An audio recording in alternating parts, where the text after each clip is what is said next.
Olá, eu sou Michele Monaretti e quero te convidar a participar comigo da Escola Bíblica do podcast do projeto Orais Sem Cessar. Nós estamos estudando os Evangelhos e hoje é a nossa primeira aula do Evangelho de Lucas. Nós estudamos o Evangelho do Rei e o Evangelho do Servo e passamos agora a estudar o Evangelho do Filho do Homem. Este evangelho foi endereçado a Teófilo, um ilustre gentio que procurava saber mais das boas novas de Cristo. Lucas escreveu essa história a Teófilo e procurou testemunhos oculares, investigando cuidadosamente toda a informação sobre os acontecimentos para criar uma biografia organizada e fiel para que confirmasse o que o Teófilo tinha aprendido. Além disso, Lucas tinha a intenção de alcançar um público mais amplo, incluindo os gentios, demonstrando que o evangelho era para todas as pessoas, independente da sua origem étnica ou social.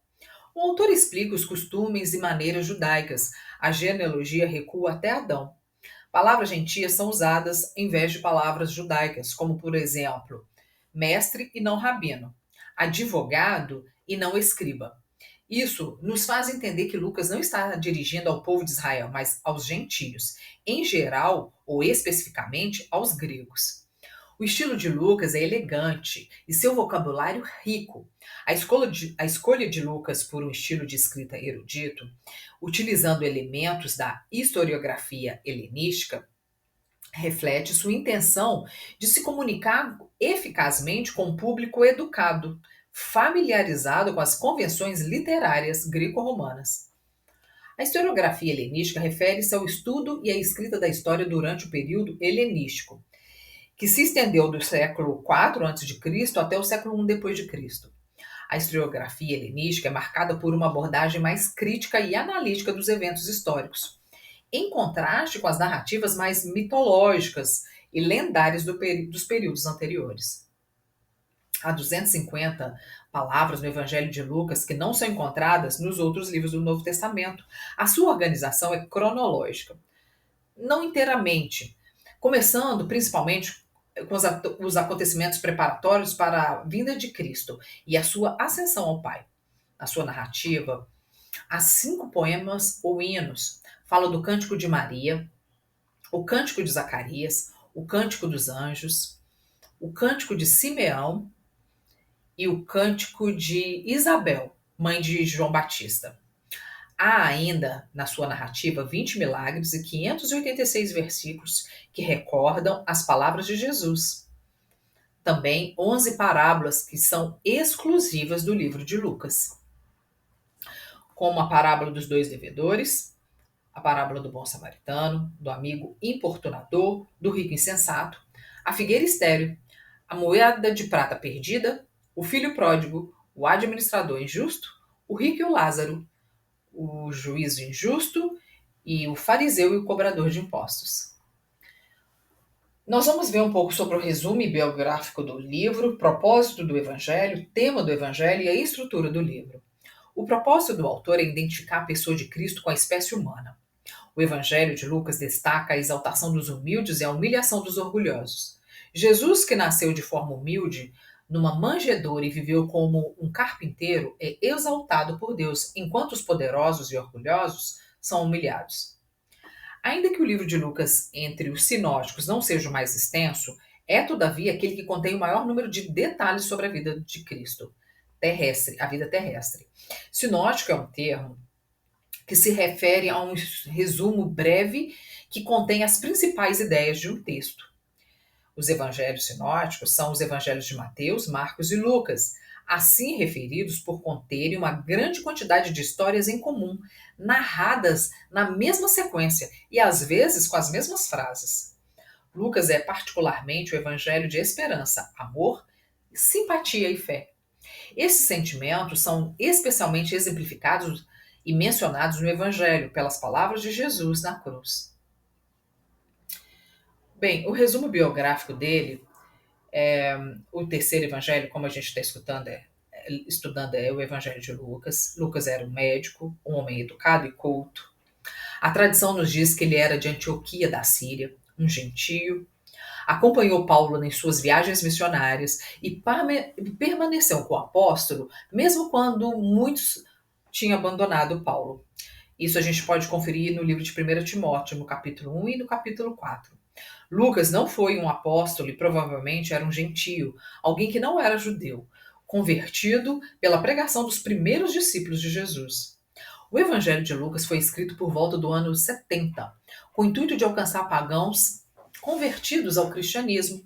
Esse público é representado pelo excelentíssimo senhor Teófilo, a quem Lucas dedica o seu evangelho. Teófilo, cujo nome significa amigo de Deus ou aquele que ama a Deus, pode representar todos os leitores que buscam um relacionamento mais profundo com Deus através do estudo da sua palavra. Sabemos que Lucas escreveu também o livro de Atos, e como o evangelho também o destinou a Teófilo. O evangelho de Lucas foi provavelmente escrito antes da morte do apóstolo Paulo. Atos dos Apóstolos foi escrito depois do evangelho de Lucas e segue de perto a vida de Paulo, mas não fala da sua morte. Isso indica que os dois livros foram provavelmente finalizados antes de Paulo morrer. Como Paulo morreu por volta do ano de 68 d.C., o Evangelho de Lucas pode ter sido escrito entre 50 e 65 d.C. O propósito do Evangelho é escrever e narrar fatos e incidentes mais completos quanto ao ministério do Senhor, né, de Jesus, nosso Salvador.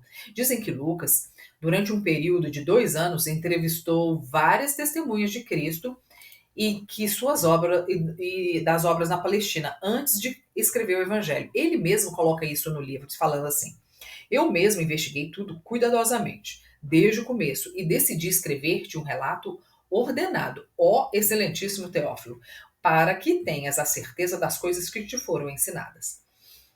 O propósito principal do Evangelho de Lucas é fornecer um relato ordenado, cuidadosamente pesquisado da vida, morte e ressurreição de Jesus, para que os leitores possam ter certeza da verdade do que foram ensinados. Enquanto Marcos foi influenciado por Pedro, Lucas, o médico, foi influenciado por Paulo. Isso é notado no fato de que ambos abordaram com destaque a promessa da redenção nos seus escritos. Muitas das parábolas registradas em Lucas são semelhantes às ilustrações vivas e simples de Paulo nas suas epístolas.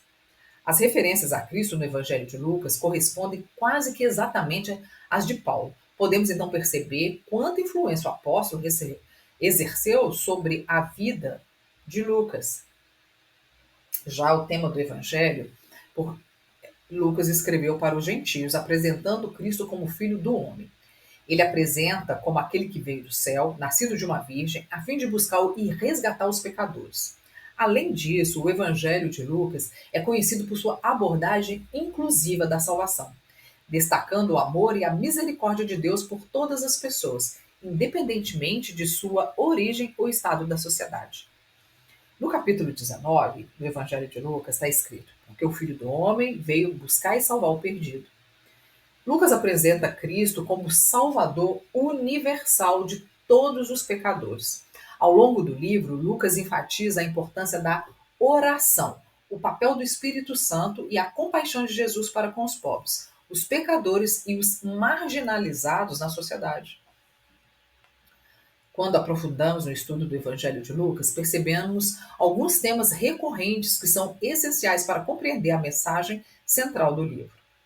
São eles: a exaltação dos humildes e a inversão de destino. No Evangelho de Lucas, ele destaca a exaltação dos humildes e a humilhação dos orgulhosos.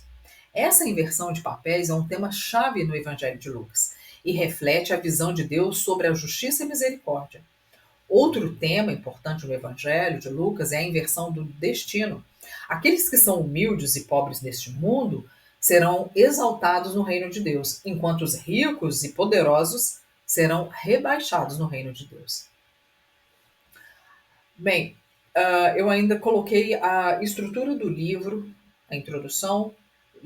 Lucas divide introdução, nascimento de Jesus, infância de Jesus, ministério de João Batista, batismo, genealogia e tentação de Jesus, que nós vamos ver na aula de hoje. Para a próxima aula, ainda vamos ver os últimos dias de Jesus em Jerusalém, a última ceia, prisão e morte de Jesus e a ressurreição e ascensão de Jesus.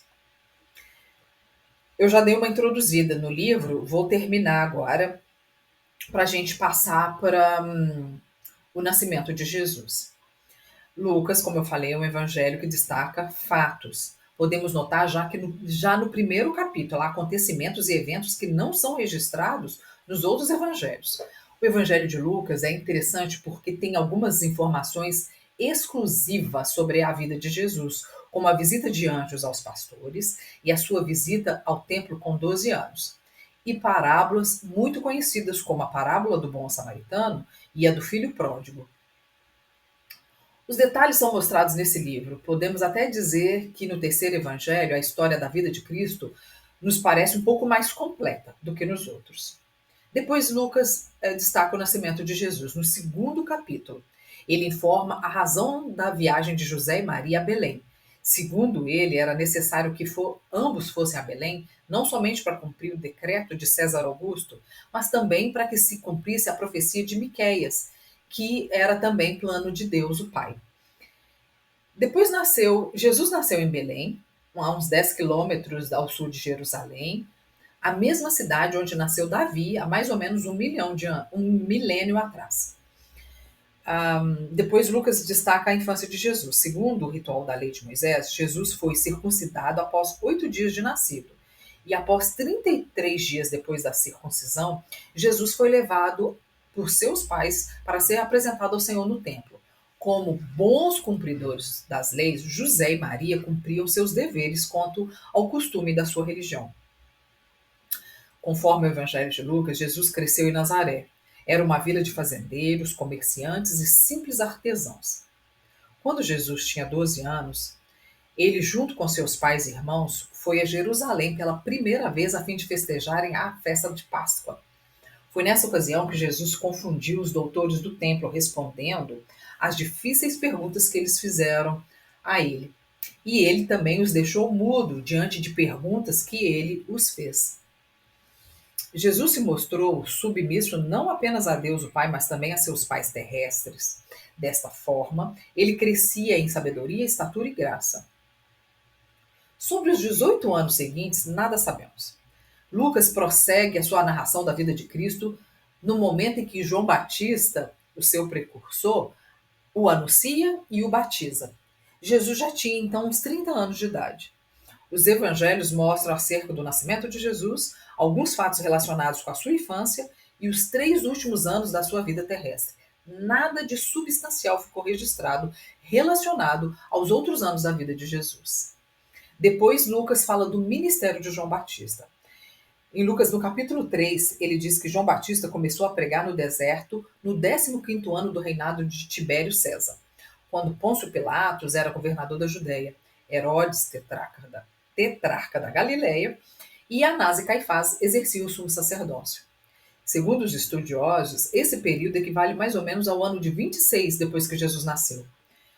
Como profetizado em Isaías, no capítulo 40, João Batista era a voz do que clama no deserto, preparando o caminho para o ministério de Jesus Cristo.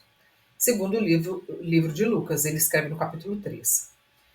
João Batista percorreu toda a região próxima ao Jordão, pregando um batismo de arrependimento para o perdão de pecados, cumprindo o que foi profetizado pelo profeta Isaías.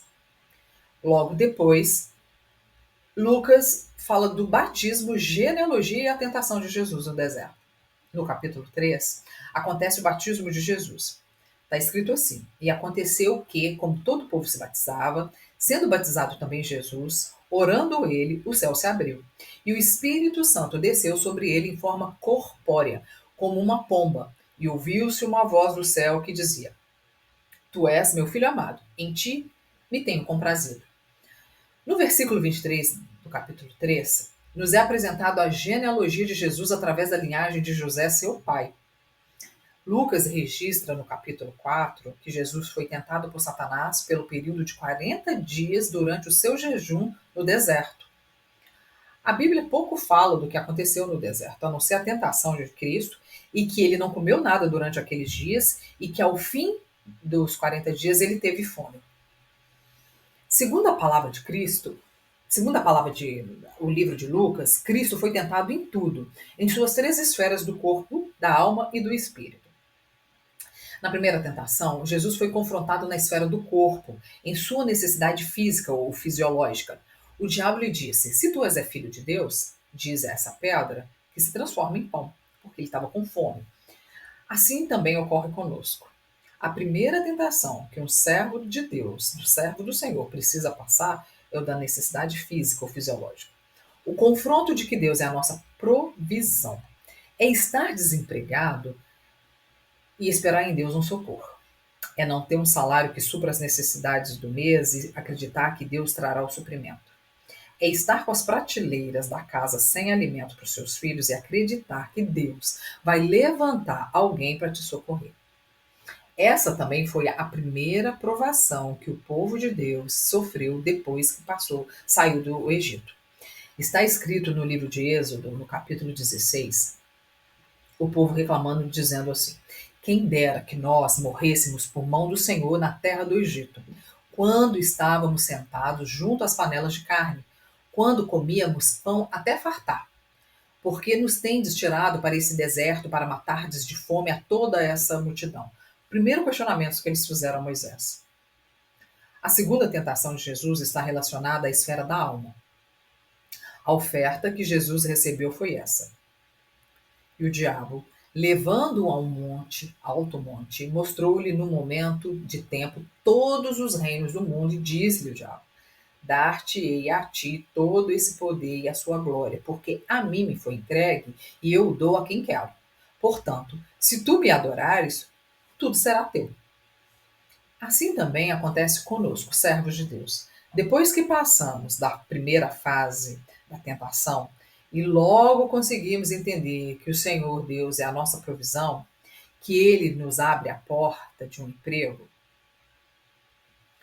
logo começamos a questionar a Deus, por que sendo nós, crentes, servos do Senhor, frequentamos a igreja, damos o dízimo, somos trabalhadores, esforçados, estudados, não conseguimos cargos melhores, não somos promovidos como aqueles que nem conhecem a Deus. E por isso são muitos que caem na tentação ou no pecado e abrem mão da salvação por causa de corrupção, suborno ou qualquer outro delito, ou como diz nós brasileiros, dando um jeitinho para pôr a mão em dinheiro ilícito. Por causa de uma concupiscência da alma, de querer ter sempre mais. E dessa vez não é por necessidade física, mas por uma cobiça da alma em ter mais. Por isso somos advertidos a não juntar tesouros nessa terra. Está escrito assim: Não ajunteis tesouro na terra, onde a traça e a ferrugem tudo consomem, e onde os ladrões minam e roubam. Mas ajuntais tesouros no céu, onde nem a traça nem a ferrugem consomem, e onde os ladrões não minam nem roubam. Porque onde estiver o vosso coração, aí também estará o vosso tesouro. E ainda está escrito na passagem que fala assim: Não amem o mundo, nem o que no mundo há. Se alguém ama o mundo, o amor do Pai não está nele. Pois tudo que há no mundo, a cobiça da carne, a cobiça dos olhos e a ostentação dos bens, não provém do Pai, mas do mundo. E o que significa cobiça senão um desejo ardente de possuir ou conseguir algo ou alguma coisa? E sempre cada vez mais. No próprio livro de Lucas, o Senhor Jesus ensina dizendo assim: Fiquem de sobreaviso contra todo tipo de ganância. A vida de um homem não consiste na quantidade dos seus bens. O Senhor está dizendo: um homem não é valorizado pela quantidade de bens que ele tem. Já a terceira tentação de Jesus está relacionada à esfera espiritual, quando nós somos tentados além do corpo físico e da alma. Está escrito: levou também a Jerusalém e pô-lo sobre um pináculo do templo e disse-lhe: Se tu és filho de Deus, lança-te daqui abaixo. O que eu vou ler agora é a parte mais importante da tentação, porque está escrito assim: Porque está escrito: Mandará os seus anjos acerca de ti que te guardem e que te sustenham nas mãos, para que nunca tropeces com o teu pé em alguma pedra. Essa é a frase-chave da tentação. Pensa comigo. Depois que superamos a provação contra o corpo, a nossa necessidade física, Depois que superamos a provação contra a alma, que já sabemos controlar, administrar a ganância, a agradecer pelo pão nosso de cada dia, a não comparar a nossa vida com a vida dos outros, vêm provações maiores. Agora são provações que estão fora de nós, que não são causadas por necessidade física ou da alma, mas são espirituais. Quando entramos em becos sem saída, como Jesus, que foi transportado a um pináculo, que é a parte mais alta, mais elevado de um edifício, montanha ou um penhasco, enfim. O diabo o transportou para um topo de um penhasco e disse a ele: pula. Por quê? Ele deve ter falado para assim: eu não vou te levar de volta. Imagina, Jesus em corpo físico. E o diabo era um espírito. Transportou Jesus para aquele penhasco e fala: deve ter perguntado para ele: como é que você vai descer? Jesus não sabia fazer rapel, não tinha corda. Então ele falou: pula. Porque está escrito: Deus dará ordem aos seus anjos para te buscar. Quantas propostas como essa nós recebemos? Quando estamos com problemas seríssimos no casamento, recebemos para pular fora. Pede o divórcio, acaba com isso. Quando nós estamos em beco sem saída, no casamento, no trabalho, na igreja, no âmbito familiar e por aí vai. Nós sempre temos dois caminhos, dois. A proposta de cair fora, resolver de outra maneira, ou esperar que o Senhor haja naquela situação. Nas tentações espirituais, são sempre caracterizadas pelos levantes nos relacionamentos, sejam pessoais, familiares, amorosos, no trabalho. Pessoas próximas começam a tirar a nossa paz num nível absurdo, high. A gente, sem ter a menor noção do porquê, o nosso chefe começa numa implicância por nada. Colegas do trabalho começam a atormentar a nossa vida de um ponto, a chegar num ponto que a gente quer pedir conta, a mudar de emprego, você quer mudar de emprego. Vizinhos começam a te incomodar por causa de uma vaga na garagem. Familiares levantam questões, fofocas. Quando você menos percebe, você tem causas na justiça contra você, são disputas infindáveis. Brigas e mais brigas, contendas e mais contendas são levantadas na vida da gente. É um Deus nos acuda. Pessoas querendo tirar vantagem, tirar a nossa paz, tirar o emprego, o dinheiro, o sossego. É uma perseguição sem fim. O que nos faz questionar a Deus? Onde Ele está? Questionar se Ele não está vendo tamanha injustiça. As provações são tantas que abalam a nossa fé, a nossa confiança em Deus, nos faz pensar em desistir, em sair da igreja, em deixar de ser crente, nos faz questionar a nós mesmos se vale a pena passar por tudo isso. Por quê? Porque se a promessa que nos foi feita era de vida em abundância, e os anjos? Cadê os anjos que iriam nos sustentar com as mãos e que não iria deixar que nossos pés tropeçassem em uma só pedra? E foi exatamente isso que o diabo falou com Jesus. É exatamente isso que ele fala com a gente. É exatamente isso que ele falou com o salmista. No Salmo 42, um salmo maravilhoso, o salmista está passando por uma tribulação espiritual. E ele fala assim: as minhas lágrimas servem-me de mantimento de dia e de noite, enquanto me dizem constantemente: onde está o teu Deus? Quando me lembro disso dentro de mim, derramo a minha alma, pois eu havia ido com a multidão, fui com eles à casa de Deus, com a voz de alegria e louvor, com a multidão que festejava.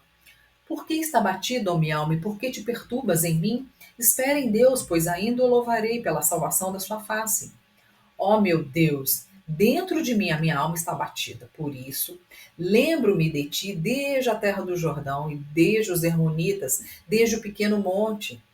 Um abismo chama outro abismo. Ao ruído das tuas catadupas, todas as tuas ondas e as tuas vagas têm passado sobre mim. Contudo, o Senhor mandará a sua misericórdia de dia e de noite. A sua canção estará comigo. Uma oração ao Deus da minha vida. Direi a Deus, minha rocha: por que te esqueceste de mim? Porque ando lamentando por causa da opressão do inimigo. Com ferida mortal em meus ossos, me afrontam os meus adversários, quando todo dia me dizem: onde está o teu Deus? Por que está batido a minha alma? E por que te perturbas dentro de mim? Espere em Deus, pois ainda o louvarei, o qual é a salvação da minha face e o meu Deus. A terceira provação quer mostrar a dúvida que vem ao nosso coração quando somos afrontados pelos nossos adversários. E o primeiro questionamento é: onde está o meu Deus? E essa pergunta, quem nos faz, somos nós mesmos. É como se tivesse uma vozinha aqui do lado falando assim: onde está Deus que não está vendo isso? Onde está Deus que não está fazendo justiça? Onde está o seu Deus? E Jesus responde ao diabo dizendo: as escrituras sagradas afirmam que não põe à prova o Senhor seu Deus, ou não tentarás o Senhor seu Deus. Não colocar à prova ou não tentar o Senhor está diretamente relacionado com a nossa fé e a nossa confiança em Deus. Por isso está escrito: confie no Senhor de todo o seu coração e não se apoie em seu próprio entendimento. Reconheça o Senhor em todos os seus caminhos e ele endireitará as suas veredas. Não seja sábio aos seus próprios olhos. Teme o Senhor e evite o mal. Isso dará a você saúde ao corpo e vigor aos ossos. É muito preciosa essa lição que tiramos da experiência de Jesus por ocasião da tentação. Uma constante preocupação com a vontade e a palavra de Deus. Foi assim que ele venceu o tentador. E é assim que nós devemos também fazer. Frequentemente, nós, filhos de Deus, somos tentados. O diabo, que não dorme, está sempre pronto para tirar proveito das fraquezas do homem.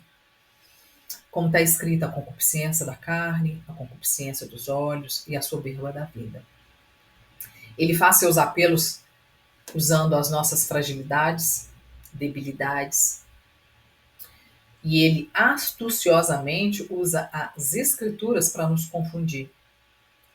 Mas, se ao ser tentado o Filho de Deus se preocupou em observar a vontade de Deus e a sua palavra, o inimigo saiu derrotado com ele, assim também será conosco. Se nós, servos de Deus, nos preocupar em observar a vontade de Deus e a sua palavra, o inimigo sairá derrotado. Amém? Espero que vocês estejam gostado, espero que estejam aprendendo e espero vocês na próxima aula. Quero te agradecer por ter me acompanhado mais esse dia e por hoje é só. Acompanhe as próximas aulas do Escola Bíblica do podcast do projeto Orar sem Cessar.